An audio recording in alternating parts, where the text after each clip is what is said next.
നിങ്ങൾ ജീവിതത്തിൽ ആരെയെങ്കിലും തെറ്റിച്ചിട്ടുണ്ടോ? നിങ്ങളുടെ കുടുംബത്തിൽപ്പെട്ടവരെയോ അല്ലെങ്കിൽ സുഹൃത്തുക്കളെയോ തമ്മിൽ തെറ്റിച്ചിട്ടുണ്ടോ? വല്ല സിഹറുകളോ കൊണ്ടോ അല്ലെങ്കിൽ പരദൂഷണം പറഞ്ഞു കൊടുക്കൽ കൊണ്ടോ ഒരാളോട് ഒരാളെക്കുറിച്ച് ഇല്ലാത്തത് പറഞ്ഞു കൊടുത്തിട്ട് അവരെ തമ്മിൽ അകറ്റിയിട്ടുണ്ടോ? അവരുടെ ബന്ധം മുറിച്ചിട്ടുണ്ടോ?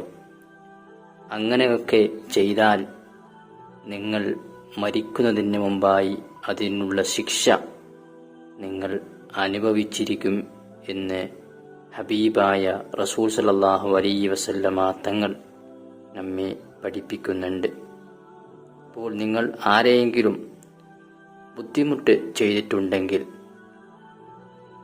എത്ര ഹജ്ജ് ചെയ്തവനാണെങ്കിലും നിസ്കരിച്ചവനാണെങ്കിലും മറ്റ് സൽപ്രവർത്തനങ്ങൾ ചെയ്തിട്ടുണ്ടെങ്കിലും അതൊക്കെ സ്വീകരിക്കുകയില്ല. അല്ലാഹു സുബ്ഹാനഹു വ തആല സ്വീകരിക്കുകയില്ല. നീ ആരെയാണോ ബുദ്ധിമുട്ടിച്ചത് അവരോട് പൊരുത്തം ചോദിച്ച് തൗബ ചെയ്ത് മടങ്ങാതെ നിങ്ങൾക്ക് രക്ഷയില്ല. അല്ലാഹു സുബ്ഹാനഹു വ തആല സലാമത്ത് നൽകട്ടെ.